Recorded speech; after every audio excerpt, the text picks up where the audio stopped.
waoro kwayowa through the area MPs mosekadho, even the current MP Jared Okelo wasebedo kwa kwayo mondo timno diking, nikech whenever mwachopo kama one rainy season to pi pong, sama pi opong tiyudo ka samoko donjo kogwen, samoko donjo tieno, koro yudo ka lives are also lost at times samoko. Jopiny gwenge kimaero nyando dhi nyime kod ywago midhiero mar pi maket kod maindi ka bende sani koro luoro nitie ni tuoche mopogore opogore nyalo gore e ngimagi.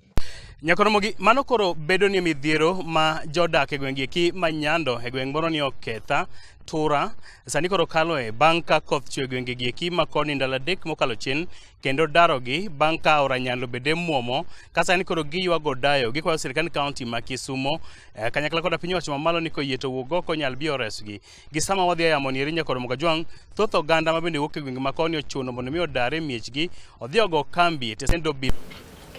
To kapod warango mana weche motenre kod pioula, wayudo kanyo ni jopuonjre mago mabende wuok Aero Girls ne oor pacho kod tend sikunno kaluwore kod pioula mano mabende ne omuomo ma odonjo nyaka e sikunno kendo rocho chenrogo mago mag somo. Kaluwore kod japuonj maduong' mano mar sikunno wacho ni jopuonjrego biro dhi nyime bedo pacho nyaka chopi piny owacho mano mamalo kaachiel kod migepe mago mopogore opogore obi olosi kata tieki midhiero mano mar pioula ma osebedo ka kelo negi wich bar e skunno. River Nyando has burst its banks, and this is the situation. The school is flooded. We came with official shoes. We are now wearing boots. We are down there in a meeting place. We could not hold even our meeting in the meeting room. We had to hold our BOM meeting in the bus. We are asking if the government could really do a most important thing. Make dikes like Budalangi will not be having what Ahero is having, and we'll have a situation where our children will be in a learning environment that is conducive, that is good, and that is caring. Because right now we don't know which diseases they will have. Some of them don't have boots; they are walking barefooted. They're animals walking around on water. What is going to happen to our children? They might be sick with malaria tomorrow. They might be getting cholera tomorrow. No, we haven't closed. We cannot close the school because we need a government directive to do so. And this just happened today. So decision making has to follow several policies before we can be allowed to close the school. What I'm saying that our academic program has been slightly affected. We were in the process of doing examination, which was supposed to go for 3 good weeks, 3 good days. But as you can see, we cannot continue normally. I'm saying normally. So our classes have been affected. That is true, but have been affected. The place is flooded. As for me, I echo what Madam has said, Dr. has said. This requires a multi-sectoral and multitask team. The national government and county government should come here. I'm disappointed today. Taprayo, I've not seen anybody around. The students are very, very much safe. I'm here in person. I'm their representative. I've gone to the dome. The domes are perfect. The classes, very few are affected, but the toilets are still okay and they're in use. But we are going to monitor the situation before we leave the school. We shall have made a proper announcement to the parents. Our leaders has really failed us, both at the county level and the national level. The main problem of this now you can see here is the Korusoin Dam that has been a talk over the years, but there's nothing being done. The construction of dikes is really affecting the people of Nyando. So I'll just urge, we are claiming that we're in the broad-based government, but it has no value to us, especially the people from Nyando. We are just stamping that we're in broad-based government, but issues to do with floods you are not talking about. So I'll urge the government, our president, Honorable William Samoei Ruto, kindly intervene this. Let the Korusoin Dam be solved. Rais, hatujali. Sisi kama mimi ni mtu mwenye naishi peke yangu na watoto. Nyumba yangu ilijaa tangu juzi. Sasa leo pia tulienda tukapanguza jana ikarudi chini. Leo sasa sijui naenda wapi, vitu zote zimeharibika. Sijui nitafanya aje. Hata saa hizi sijui mtoto wangu mmoja ameenda wapi. Sijui na sijapata penye ameenda. Yena mondo miaga muya janeno mar Kala TV kikidhi mabor bang' kinde machuok aduogo kae kod weche mamoko mathoth.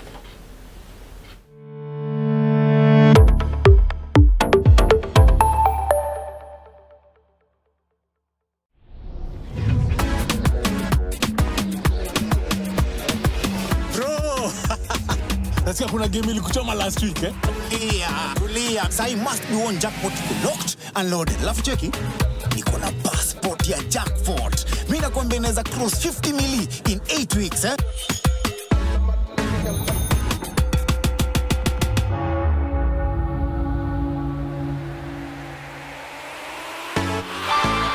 Iko hitu nifungulie njia 50 mili.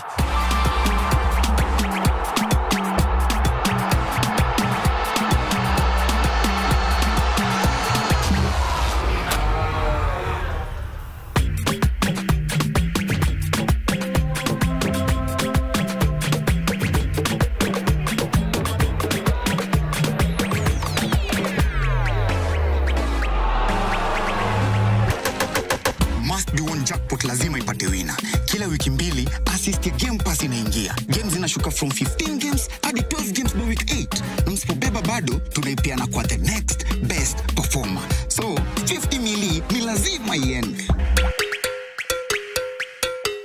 Sinilua show, phone yako inaweza kuwa passport ya kushika 50 mili kwa must be one jackpot. Na sasa tumefika final up mtu wangu. Hii ni yetu.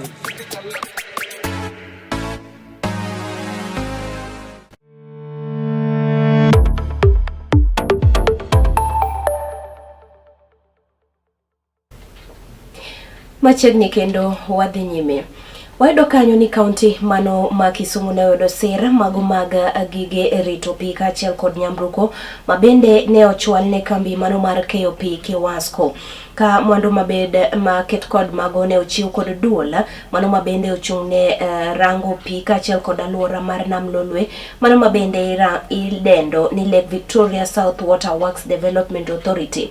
Kane otwake kindego mago mabende ne oneno kata ne oyango mondo maket koda magi jalup gavana mano ma kaunti ma Kisumu moluor Matthew Owili ne owacho ni gige pigo biro bedo ka konyo e okang' mano maduong' midhiero mano mabende oganda jo Kisumu osebedo ka kale kanyo ma oting'o koso pi kaluore kod odundu mago mabende obarore.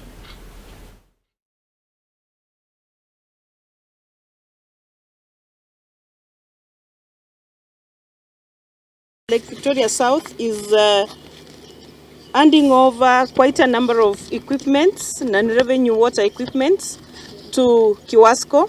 And Your Excellency, as we do this, we want to ensure that the county government of Kisumu and its environment is connected to sewer and the water supply system. Gikelo nwaka nyamburko, to gikelo nwaka bende gik mang'eny ahinya mwadhi tiyo godo mondo mi waduok chien gima dhongore luongo ni non-revenue water. Sama wase kao pi mwagolo nam kata mwagolo aora ma wathiedhe mondo mi waterne joma dwa modho pi maler, to pi malal e kore kanyo kapok ochopo e tap mimodhe cha kata kapok ochopo e ot kucho emiluongo nang'owa non-revenue water. Sani Kisumu ka pigno atamalo mare malal en 28. Koro jo Kiwasko gi wasewuoyo godo kendo wawinjore kodgi ni koro nikech osekonywa kabisa gi jowagi, koro gitem matek ahinya mondo pi malal bang' kosethiedh pigno mondo kapok ochopo ne joka odog chien matin ne atamalo 20.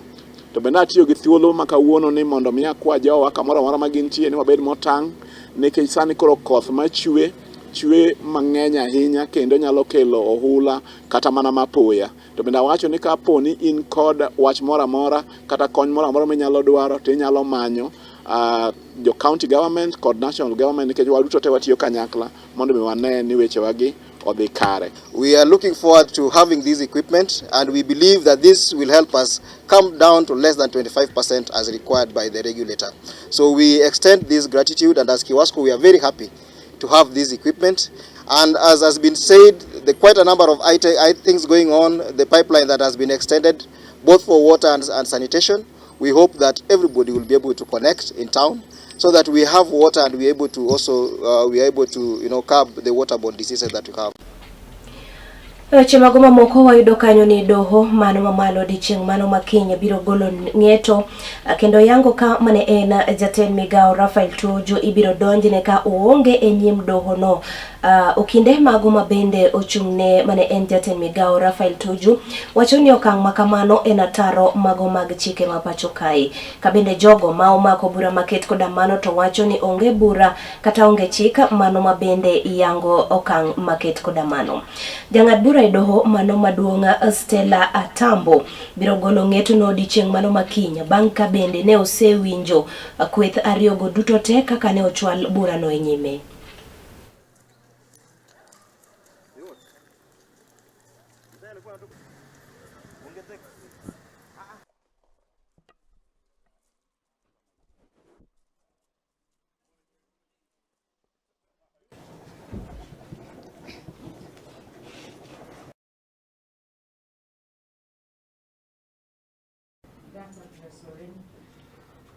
What did I say earlier?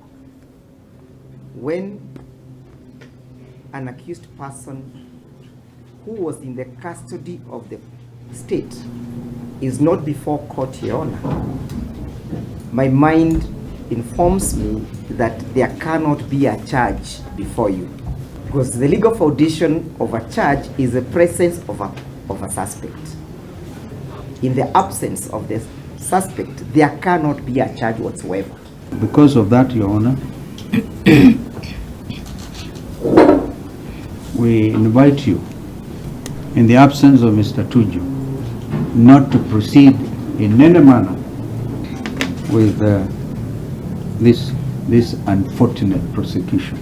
One of the innovative inclusions of the new constitution is that a case can proceed even to conviction in the absence of an accused person. So I have then said that I will give my ruling tomorrow, the 25th of March, 2026 at 12 o'clock. In the meantime, let the patient or the suspect, Honorable Tuju, whichever you please, be availed comprehensive, proper medical attention to avoid further injury and or deterioration of his health. Rowere maguma pacho kayo jiw mar mondo mi gibigi wuog oko tarik 26 mano mar dweni kendo gindikre kaka jogo magoyo ombulu e yiero mano maduong' mano mahiga manyien. Maikwayo mabende ne ogol kod kweth moro mago mag rowere mago mabende sani to koro luongore ni tuko kadi e kaunti mano ma Kisumu ka hotel negi kod nyadendi Linda Ogweno. Negi koni okang' mano mar ka ombulu kendo ndikro kaka joga ombulu e okang' kende mano mabende biro neno ni giyiero jotelogo mago mabiro konyogi e kinde mabiro.